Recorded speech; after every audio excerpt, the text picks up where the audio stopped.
Members को एक बार मैं बोलूंगा अपनी अपनी सम्मानित सीट लें। जोरदार तालियां प्रगति जी के लिए, एक बार जोरदार ताली बजाएं।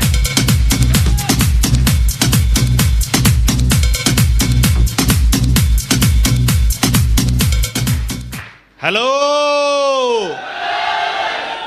इस प्रोग्राम की सबसे बड़ी रिकॉग्निशन, बात सही है या नहीं है? बात सही है या नहीं है? छोटा पैकेट, छोटा पैकेट, बड़ा धमाल सैंपल है भाई ये। बात सही है या नहीं है? आगरा वालों तैयार हो? डिस्कवरी चैनल कितने लोग देखते हैं? चलिए बहुत बढ़िया। मैं जानकारी दे देता हूं थोड़ी सी। एक्चुअली डिस्कवरी चैनल पे आप लोगों ने शेरों के झुंड देखे होंगे, देखे या नहीं देखे? बड़े बड़े बब्बर शेर रहते हैं, सही है या नहीं है? 8-10 के झुंड में रहते या नहीं रहते? लेकिन एक चीज बता दूं मैं, क्योंकि मुझे ये डिस्कवरी चैनल बचपन से पसंद है और शुरू से मैं ये बहुत ज्यादा देखता था। उसमें जो असली शिकारिन होती हैं वो शेरनियां होती हैं। बात सही है या नहीं है? Thank you. झुंड तो केवल साथ देने के लिए रहते हैं। हेलो, स्ट्रेटजी और प्लानिंग वो हमेशा शेरनी की रहती है। हाँ जी, तो ये वो शेरनी है जो अपने झुंड के साथ शिकार पे जब जाती है तो खाली हाथ लौट के नहीं आती है। बात सही है या नहीं है? और जो जो इनके साथ में, मैं ये जानता हूं, जो जो इनके साथ में काम करेगा, मतलब मैं लिटरली ऐसा कोई दिन नहीं जाता जब मेरी प्रगति से बात नहीं होती। और सच बता रहा हूं, अगर आगरा में दमदार और पावरफुल परफॉर्मेंस अगर कहीं देने की अगर बात करें तो मैं प्रगति का नाम लूंगा। बात सही है या नहीं है? तो मैं इन्हीं के द्वारा बहुत सारी बेसिक्स, कहां से इतनी एनर्जी लाती है, कहां से इतना बढ़िया बोल सकती है, कैसे इतना अच्छा लोगों को कन्विंस कर सकती है, बिल्कुल मतलब बड़े बड़े लोगों को, बिल्कुल दिग्गज लोगों को भी एकदम पसीने छुड़ा देती है। बात सही है या नहीं है? तो इसके अंदर ये काबिलियत कैसे आई, कहां से आई, जानना चाहते या नहीं जानना चाहते? बनना चाहते हैं प्रगति जी के जैसे? चलिए, तो अगली आवाज प्रगति जी की मैं माइक हैंड ओवर करना चाहूंगा। एक बार जोरदार तालियों के साथ में माइक हैंड ओवर करते हैं प्रगति जी को। जोरदार तालियां दोस्तों।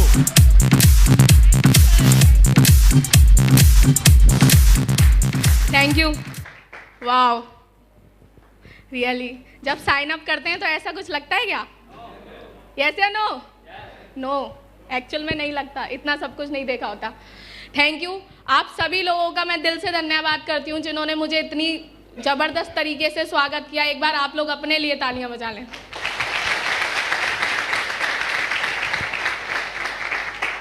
जैसा कि पहले तो मैं उस सबसे पहले अपने परमपिता परमेश्वर मेरे साईं का धन्यवाद कहूँगी, जिन्होंने मुझे इस ये अपॉर्चुनिटी मेरे घर तक पहुँचाई।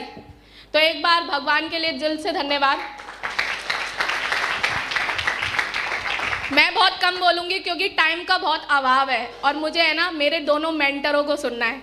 मैं इस चीज़ में ध्यान रखूँगी क्योंकि लीडरशिप सारी चीज़ों को। Thank you sir. एक्चुअली मैं सेकेंडली धन्यवाद अपने पेरेंट्स का देना चाहूँगी, मेरे पापा, मेरी मम्मा, क्योंकि बहुत सारी लड़कियां इसलिए कुछ नहीं कर पाती क्योंकि उनके पेरेंट्स को लगता है कि कुछ गलत कर लेगी, किसके साथ जा रही है, किसके। मेरे फादर मदर ने शुरू से मेरे भाई से ज़्यादा प्रायोरिटी दी है मेरे को। वो आज भी कहता है, उन्होंने लड़का लड़की में कोई फर्क नहीं समझा। मैं अपने घर का बड़ा लड़का हूँ, अपने घर का बड़ा लड़का। Thank you. और सबसे बड़ा धन्यवाद मैं उस शख्स का देना चाहती हूँ जिन्होंने ये नहीं सोचा कि ये 21-22 साल की लड़की ये कर सकती है कि नहीं, क्योंकि यहाँ पे बहुत सारे लोग ये सोचते हैं इसको प्लान दिखाएं कि नहीं, अरे ये तो बहुत कम एज का है, ये तो कमाता ही नहीं है, इसकी तो बहुत ज़्यादा इनकम है। कुछ तो यही सोच लेते हैं, ये क्या करेगा। मुझे बताओ, हमारे पास 8 लाख रुपए कमाने का मौका है, मार्केट में है क्या? यस या नो? तो इसीलिए पहले प्री जज नहीं करना। मेरे को भी प्री जज नहीं किया उनने। पता नहीं, कहते हैं हीरे की तरह जो पहचान होती है वो एक झौरी को होती है।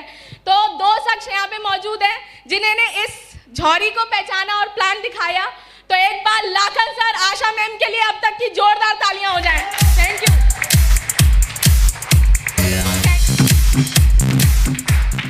Thank you. मैंने प्लान देखा, प्लान बहुत अच्छा लगा मेरे को। डायरेक्ट सेलिंग कॉमन सेंस का बिजनेस है। जो पैसा ऐश्वर्या राय को मिल रहा है वो मुझे मिल रहा है। सिंपल, ऐश्वर्या राय जी ऐड करती हैं और मार्केट में डिमांड है। डायरेक्ट सेलिंग कंपनियों की वजह से हम जैसे आम लोगों को ये मौका मिलता है कि जो सेलिब्रिटी करते हैं वो हम कर रहे हैं, बीच की कमीशन हमें मिल रही है? यस या नो? कॉमन सेंस का बिजनेस है ये एक्चुअली में। मुझे अच्छा लगा, प्लान देखा, बहुत अच्छा लगा, लेकिन पैसे नहीं थे मेरे पास। ये बोलते हैं कि नहीं आपसे लोग? मार्केट में जब आप प्लान शो करते हो तो मोस्ट ऑफ दीज लोग क्या बोलते हैं? पैसे नहीं है। तो मेरे पास भी पैसे नहीं थे, और जब मैंने घर पे जाके मम्मी पापा को डिस्कस किया तो क्या होता है ना, हम इतने ज्यादा ओवर एक्साइटेड हो जाते हैं कि आधा तो तभी भूल जाते हैं। आप मुझे बताओ, किसी प्रोस्पेक्ट को प्लान दिखाते हो आप, तो क्या वो तुरंत उतना अच्छा बता सकता है? ऐसे ही मेरे साथ हुआ, मैंने आधा उल्टी कर दी घर पे जाके, और पापा ने कहा हमारे पास नहीं है, तेरे को लगाना है तो तू अपना लगा। अब प्लान देखा, मुझे अच्छा लगा, तो मैंने ये सोचा कि ठीक है, अभी तक यहाँ पे ये बताइए कितने लोग हैं जिनके बच्चे सीबीएसई में पढ़ते हैं? हैंड्स रेस करिए। आप मुझे बताओ, लाखों रुपए लग जाते हैं कि नहीं? 12th तक लाखों रुपए लग जाते हैं। मेरी फैमिली में मेरे फादर मदर ने अपनी लेवल से ज्यादा करा और उन्होंने मुझे सीबीएसई में पढ़ाया, तो लाख रुपए तो वैसे ही लगा चुके थे मेरे पे। तो मैंने एक डिसीजन लिया जो कि 21 और 22 साल की लड़की के लिए बहुत टफ था। मैंने इस बिजनेस को 5% सैकड़ा ब्याज पे लेके ज्वाइन किया था, वो भी एक नहीं 3 आईडी से 3। Thank you. 3 आईडी से लोग एक आईडी निकालने में ऐसे करते हैं। मेरे को एक बात समझ में आ रही थी, मेरी एजुकेशन यही लोकल की है, और इतने ज्यादा होपलेस हो जाते हैं कि नाम बताना मैं भूल गई। मेरा नाम प्रगति सक्सेना है, मैं आगरा से ही बिलोंग करती हूँ, वैसे सर ने बता ही दिया था, और एजुकेशन यहीं की है। लेकिन मैंने एक चीज सोची कि 30-35 हजार रुपए मैं ये समझ लूंगी कि ग्रेजुएशन की 1 साल की फीस चली गई। यस या नो? और फिर मैंने इस बिजनेस को शुरू करा, और जब हम शुरू करते हैं ना तो इतना इजीली तो होता नहीं है। मुझे बताइए, एक अधिकारी लेवल का बंदा क्या प्लम्बर का काम कर सकता है? प्लम्बर का काम तो प्लम्बर ही करेगा ना। Difference between the knowledge only. क्या रीजन है? नॉलेज का। मैं क्या कर रही थी, मैं DVVNL में जॉब कर रही थी, बहुत अर्ली एज पे 21 साल की उम्र में मेरे को नौकरी भी मिल गई थी। 6 महीने नौकरी में बीते थे, और मैंने जैसे ही प्लान देखा और ब्याज पे लेके ज्वाइन किया। अब मेरे को जब ज्वाइन करते हैं तो क्वेश्चंस आते हैं कि नहीं? तू क्या करेगी? अभी मेरे से तो पता है मोस्ट ऑफ दीज लोग क्या कहते थे, लाली हमने तो पूरी दुनिया देख रखी है, तूने क्या देखा है? तो मैं धीरे से सरका देती थी, पासपोर्ट है आपके पास? तो कहती नहीं। मैं कहा काय बात की दुनिया देखी है? लेकिन उनने मेरी एज की वजह से मुझे रिजेक्ट किया। कोई बात नहीं, लेकिन जब हमारे साथ प्रॉब्लम्स आती हैं तो आप मुझे बताऊं, प्रॉब्लम्स आती हैं तो भगवान सॉल्यूशन भी संग भेजता है कि नहीं? मेरे साथ भी सॉल्यूशन के रूप में एक शख्स मौजूद है जिन्होंने मुझे फॉलोअप करना सिखाया, इस बिजनेस में कैसे डीडी निकाली जाती है, बड़े लोगों से कैसे बात करते हैं, छोटों से कैसे बात करते हैं, लेडीजों से कैसे बात करते हैं, स्लाइड्स कैसे करते हैं, सब कुछ उन्होंने सिखाया। तो एक बार हमारे बीच में एक रूबी लीडर मौजूद है, मेरे जयपाल सर के लिए जोरदार तालियां हो जाए।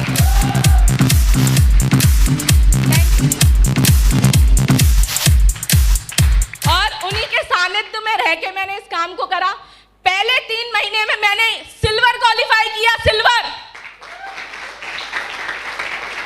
फिर प्रॉब्लम आने लगी, तो फिर मेरी बात नितिन सर से हुई और उन्होंने मेरे को एक बात समझाई। मैं पता है बहुत ज्यादा फोबिया था, सर एज कम है, कोई सुनता ही नहीं है। तो ना एक ही बात कही थी जो यहाँ पे फिट हो गई थी, प्रगति 3 कारण होते हैं, लोग आपको सुनेंगे। पहला कारण, आपकी एज बहुत ज्यादा हो, तो एज तो पहले से नहीं थी। सेकेंडली, आपके पास अचीवमेंट बहुत ज्यादा हो, और तीसरा कारण, आपकी नॉलेज बहुत ज्यादा हो। मुझे बताइए, पहले 2 चीजें मेरे हाथ में थी क्या? ये दोनों तो मैं बढ़ा ही नहीं सकती थी। अचीवमेंट कोई वो वाली थोड़ी ना, जे जुड़े सुर्रात करोड़पति, ये जुड़े सुर्रात करोड़पति, वो कंपनी तो थी नहीं। अब मेरे पास एक ही चीज थी, नॉलेज। सर ने मुझे बुक्स रिकमेंड करी, बहुत सारी ऑडियोज रिकमेंड करी, मैंने अपने ऊपर काम किया, और फिर अगले 6 महीने में सिल्वर स्टार क्वालिफाई करके दिखाया। सिल्वर स्टार दोस्तों, थैंक यू। और फिर उसके बाद जैसे कि आपको पता है, स्टेप बाय स्टेप यहाँ पे अप्लायंस भी रूप ले लेके आते हैं। फिर मेरे को ओमी सर मिले, उन्होंने मेरे अंदर बहुत सारी वीडियोस भेजते थे, गर्ल्स की बहुत सारी, ये है बब्बर शेर है तू मेरा, ये सब कह के पूरा भर के रखा हुआ था। तो फिर उसके बाद अगले 6 महीने में मैंने 1.5 साल में इस बिजनेस में गोल्ड क्वालिफाई करके दिखाया। गोल्ड दोस्तों, 250 की टीम बना के दिखाई। अभी मुझे आप बताओ, यहाँ पे सभी लोग इंडियंस हैं, मुझे ये बताओ किशन जी की माता जी कौन थी और उनने किसकी परवरिश में वो बड़े हुए थे, बताएं? तो मेरी है ना, यहाँ पे 2 यशोमती मैया हैं और वो उन 2 यशोमती मैया का नाम है नितिन सर और ओवी सर के लिए मेरी 2 यशोमती मैया है। Thank you. अब मुझे बताओ, जब परवरिश ही इतनी तगड़ी हो रही है तो डायमंडशिप कैसी होगी? आप अंदाजा लगा सकते हैं। देखिए, इन 2 सालों में मैंने एक ही निचोड़ निकाला है, जो मैंने बुक्स पढ़ी या कुछ नॉलेज अपडेट करी है। सीखना हर लेवल पे होता है और मैं सीख रही हूँ, तब मैं आगे बढ़ पाऊंगी। मेरे को एक ही बात समझ में आती है, see the more people show the more plan, see the more people show the more plan. Simply, आज मेरे मामा ज्वाइन नहीं है इस बिजनेस में। कौन ज्वाइन नहीं है? सगे मामा। मेरे पापा को लग रहा होगा मेरे साले के लिए ऐसे कह रही है,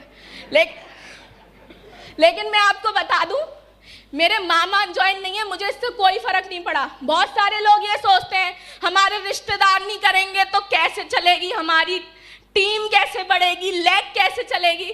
मैं आपको बता दूं, इससे फर्क नहीं पड़ता कि आप किसको बता रहे हैं, इससे फर्क पड़ता है आप कितनों को बता रहे हैं, कितनों को बता रहे हैं। सेम प्रोसेसिंग है, ऐसा कभी नहीं होगा 2 को बताओगे 4 जुड़ेंगे, लेकिन ऐसा जरूर होगा 40 को बताओगे 20 जुड़ेंगे या 10 जुड़ेंगे। मेरा रेशियो थोड़ा अच्छा हो गया है, मैं 20 को प्लान दिखाती हूँ तो 25 ज्वाइन करा सकती हूँ, लेकिन मैं एक फ्रेशर लेवल के लिए कह सकती हूँ कि आप 10 को बताओगे तो 2 आपके साथ आएंगे ही आएंगे। बिना मामा के 500 की टीम बना के खड़ी कर दी। Thank you. दूसरी चीज मैं आपको बताना चाहूंगी, जैसे बात अभी कमिटमेंट की आ रही है, कमिटमेंट की, तो हम जब प्लान दिखाते हैं तो प्लान में क्या कहते हैं? पहले साल में आपके साथ 10 लोग आते हैं, यस या नो? दूसरी में कितने आते हैं? आपकी नॉलेज चेक कर रही हूं मैं, दूसरी में कितने आते हैं? ठीक है, अब मुझे बताओ, मुझे इस बिजनेस में कितने साल हो चुके हैं? दूसरी साल मेरी रनिंग है, मतलब तो मुझे बताओ मैं रेशियो से 5 गुना ज्यादा चल रही हूँ कि नहीं? 100 होते हैं लेकिन मैंने कितने बना दिए? मतलब 500 की जिंदगी बदल दी और 500 का डीएसए बना दिया खुद के बाद। तो अभी 500 के साथ मैं आज खड़ी हूं, तो तीसरे साल में कितने लोग आते हैं? 1000। तो ये तीसरी साल में जब मैं स्टेज पे आऊंगी ना, तो 1000 नहीं होंगे, पूरे के पूरे 5000 लोग होंगे, 5000। Thank you. और 2021 में मुझे नहीं पता आपके पास इस काम करने को रीजन है कि नहीं, इतनी ज्यादा प्रॉब्लम्स आ जाती हैं। अभी तो कुछ के पास ये बहाने होंगे कि मेरे 7 दिन के व्रत हैं। भगवान कह रहा है व्रत रखो, व्रत है, व्रत का बहाना रहेगा। नौकरी पे जाएंगे लेकिन 7 दिन के व्रत का बहाना लेके यहाँ पे बहानेबाजी करेंगे। मैं बता रही हूँ, अपने ड्रीम्स को बॉस बना लो। और बहुत सारे लोगों को ये नहीं समझ में आता, मेंटर बॉस की तरह लगते हैं। मैं तो सर से बोलती हूँ मुझे एज अ वर्कर ट्रीट करो, लेकिन सर कहते हैं कि फिर बॉस से लोग नफरत करने लगते हैं। लेकिन हमारे मेंटर्स तो सिर्फ समझाते हैं, सोचते हैं आज सही हो जाए, कल सही हो जाए, परसों सही हो जाए। अपने आप को जो सिस्टम कह रहा है उसमें सौंप दो, वो दिन दूर नहीं होगा 2021 की डायमंड बनेगी सर आपकी प्रगति डायमंड। Thank you. मैं बस इतना ही बोलना चाहूंगी और आगे जिन लोगों को मौका मिले वो भी थोड़ा कम बोलें, क्योंकि हमें सर को सुनना है, टाइम का बहुत दबाव है। Thank you. तो अभी फिर से मिलेंगे टोपाज पे। Thank you.